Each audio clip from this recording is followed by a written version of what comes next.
I remember the exact moment I understood that my wife had stopped loving me. It wasn't the morning I found the hotel receipt. It wasn't the afternoon I sat in my car outside our house for 40 minutes because I couldn't bring myself to go inside.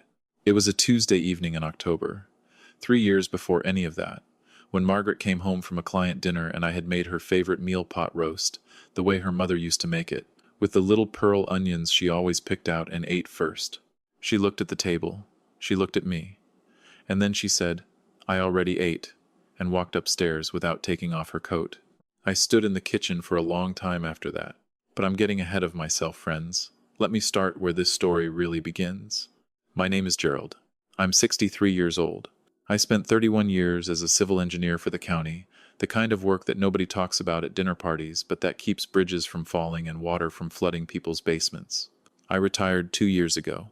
I have a daughter named Carol who lives in Phoenix, a son named Ray who teaches high school history in Vermont, and I have a yellow Labrador named Biscuit who is 11 years old and sleeps on my feet every single night. For 26 years, I also had a wife named Margaret. Margaret was something when I met her. She was 32, I was 37. She had just started her own interior design business, working out of a spare bedroom in her apartment with 2 clients and a collection of fabric samples she kept in a plastic bin under her desk.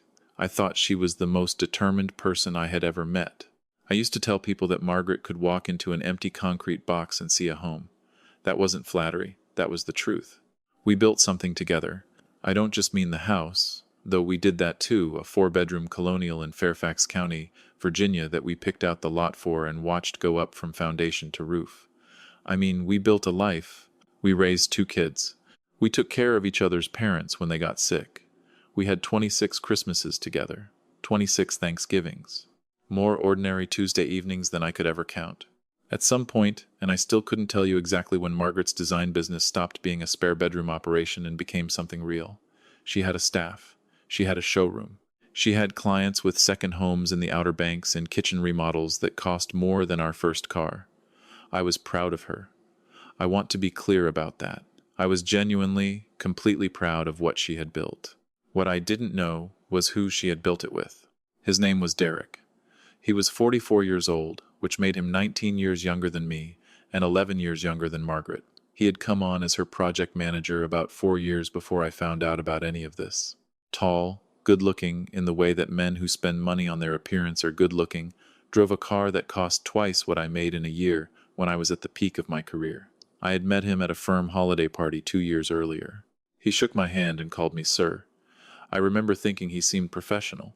I know. I can hear you, friends. I know. The first real sign came the way. First signs usually do so small you almost miss it entirely.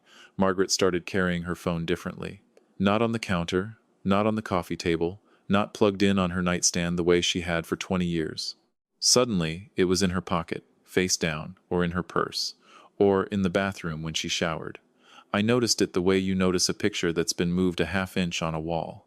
Something is different, but you can't say what. Then she started going into the office on Saturdays. Then she started coming home later on Thursdays. Then, sometime around last spring, she stopped asking me about my day entirely. I told myself it was the business.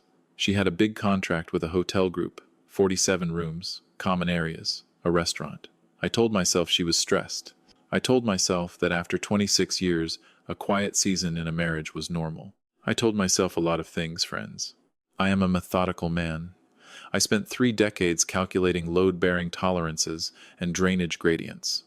I do not jump to conclusions. So I waited. I watched. I paid attention. What I noticed was this. Margaret stopped being tired around me and started being tired at me. There is a difference. When someone is tired around you, they collapse on the couch and let you bring them tea. When someone is tired at you, they sigh when you enter a room. They answer questions in 3 words when they used to answer in 3 paragraphs. They look at you the way they look at a bill that arrived at a bad time. I want to stop here and be honest with you for a moment, because this is the part where a lot of people ask me what I did next. And the answer is not what you might expect. I didn't confront her. I know some of you think I should have. I know some of you would have grabbed that phone right out of her hand and demanded answers on the spot. I understand that impulse. But I want to explain something to you, something I had to learn the hard way over 26 years of being married to a woman who was smarter than most people in any room she walked into. If I confronted her with nothing, I would get nothing. Margaret was a planner. She would have denied everything, moved carefully, and I would have spent the next 2 years watching her erase evidence I never got to see. The only way to protect myself, to protect 26 years of joint finances and a house I had poured my life into, was to know everything before she knew I knew anything. So I kept my mouth shut, and I started paying very close attention.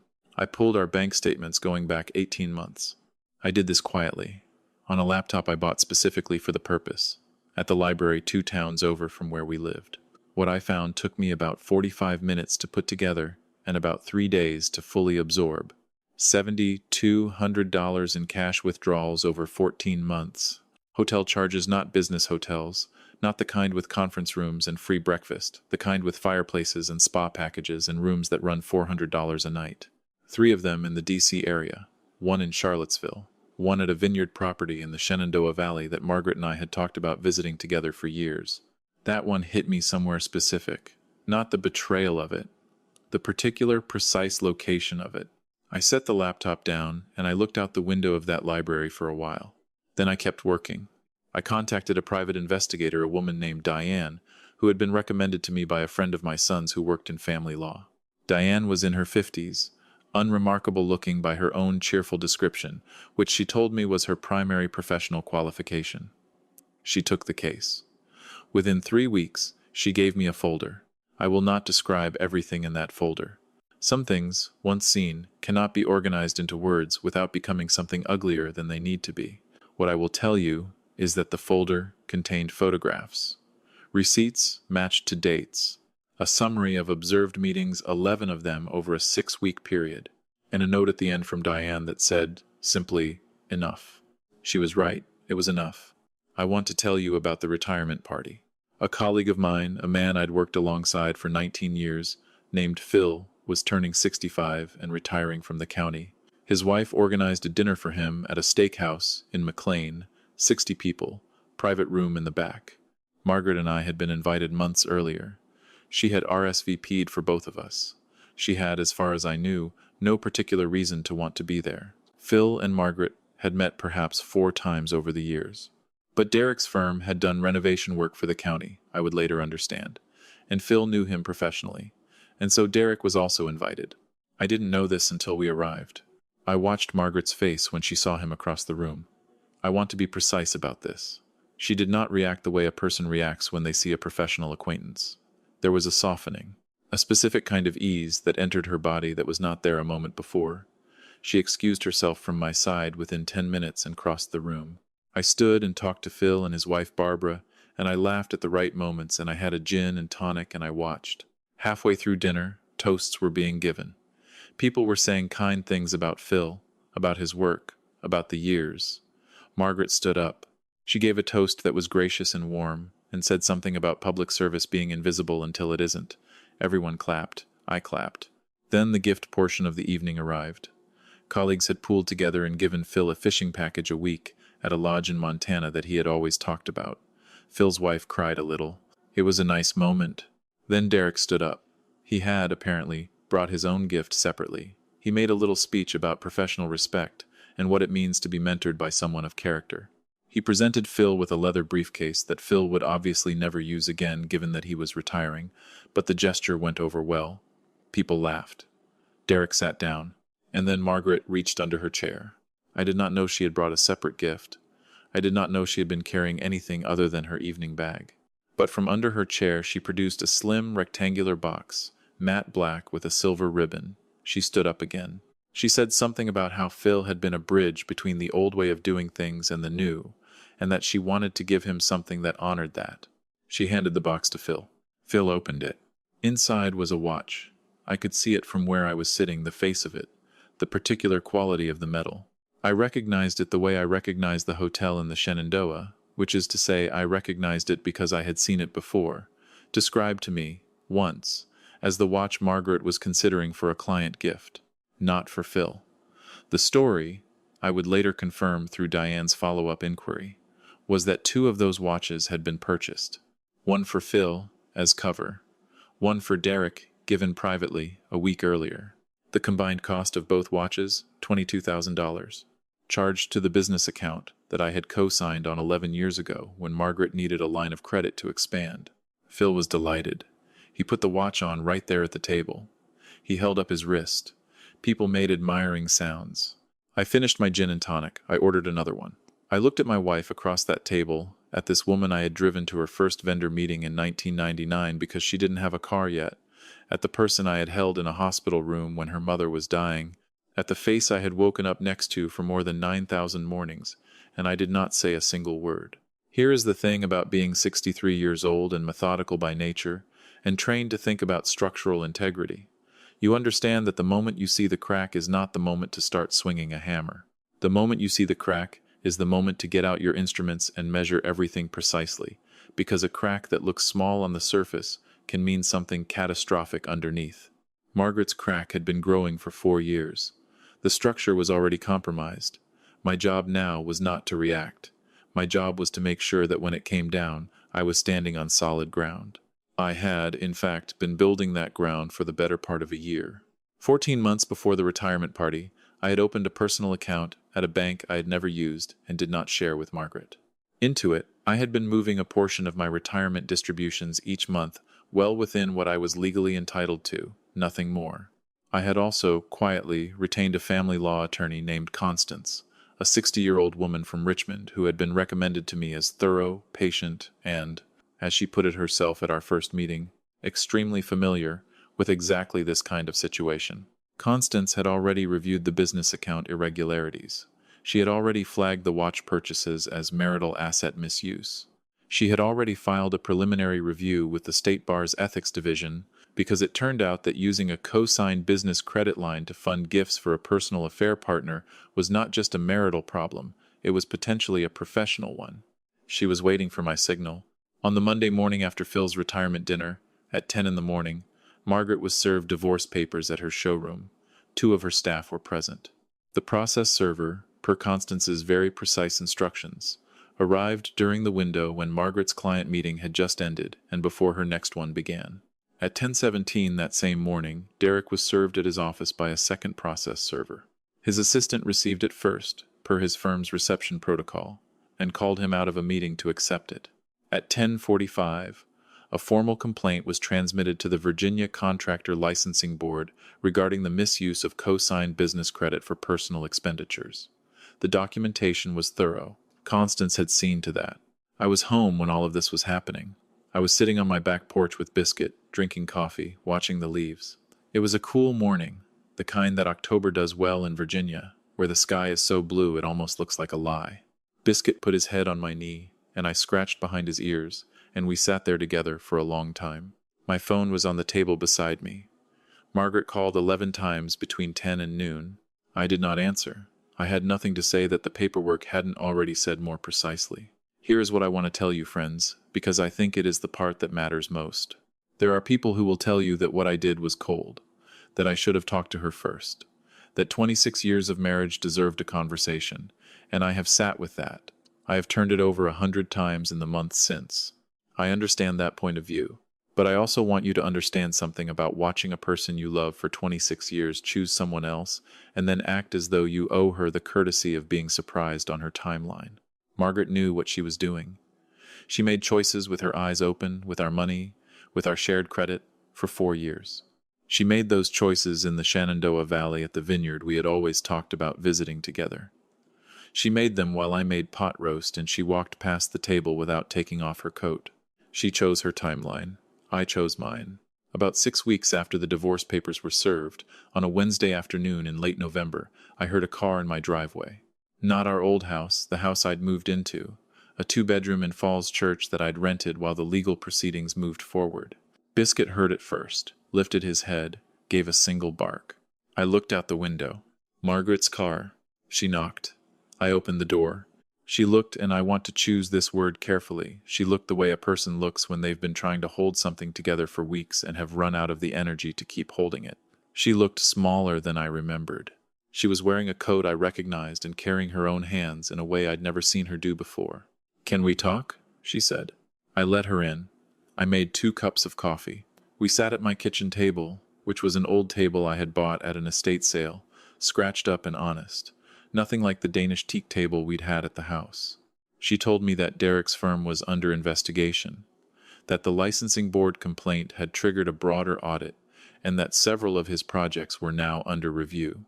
That his wife, a woman I had never met, had filed for divorce and had, it turned out, an extremely capable attorney of her own. She told me that the showroom lease was coming up for renewal in the spring, and that without the business credit line which Constance had moved to freeze as part of the proceedings, she wasn't sure she could make it work. She said all of this in a very controlled voice. She was always good at controlled voices. Then she stopped. She looked down at her coffee. She looked back up at me. "Why didn't you just tell me?" she said. "Why didn't you come to me and just ask?" And I looked at this woman who had been my wife for 26 years, who I had driven to vendor meetings and held in hospital rooms and made pot roast for on ordinary Tuesday nights. And I said to her the only thing I could think of that was both true and worth saying. "Margaret," I said, "I did. I set a whole table for you and you walked right past it." She was quiet for a long time after that. She left about an hour later. I watched her car back out of my driveway. Biscuit stood at the window beside me, watching too, his tail moving slowly like he was trying to work something out. I have thought about that conversation every day since. Not with bitterness, though I will be honest with you and tell you that bitterness was there earlier, sharp and thorough. What I think about now is something different, something closer to a question. I do not know why the people we give everything to sometimes look right through us. I've been an engineer for 30 years. I can tell you exactly why a beam fails under load. I cannot tell you that. What I can tell you is what I know now, at 63, on the other side of all of it. I know that I am still here. I wake up in a 2-bedroom house in Falls Church that is small and a little drafty, and mine entirely. I have coffee on my back porch in the mornings. I have Biscuit, who is 11 years old, and still acts like 8, and puts his head on my knee every single time I sit down. I talk to Carol on Sundays and Ray on Thursdays, and they are good and they are whole, and they know their father told the truth. I know that I never once did anything in those 14 months that I am ashamed of. Not one thing. I moved carefully, and I moved with documentation, and I did not lie, and I did not threaten, and I did not lose myself in anger when it would have been so easy to do. I am proud of that. Not because it was impressive, but because it was the one thing entirely inside my control. And I know that on the morning after Phil's retirement dinner, before I made a single phone call, before I sent a single email to Constance, I did something that I have not told anyone until right now. I went out to my car. In the glove compartment, I had been keeping a small envelope for the better part of a year. Inside that envelope was a photograph, not of Margaret, not of Derek. It was a photograph of Margaret and me from 1999, taken in her old apartment, the one with the spare bedroom where she kept fabric samples in a plastic bin under her desk. We were both laughing at something the camera didn't catch. She was leaning against me. I was 26 years younger, and I thought that moment would last forever, in the ordinary way that people believe good moments will last. I looked at that photograph for a while. Then I put it back in the envelope, put the envelope back in the glove compartment, and I went inside and I picked up the phone and I called Constance. Some of you are wondering, I know, what the right move is when you find yourself in a marriage that has quietly become a building with failing foundations. Some of you are living something that looks like what I've described, and you are wondering whether to say something, do something, wait for something. Here is what I will tell you, not as advice, but as what I know from the far side of it. The moment you know, you already know what you need to do. The only question is whether you will do it with your whole mind or half of it. I chose my whole mind.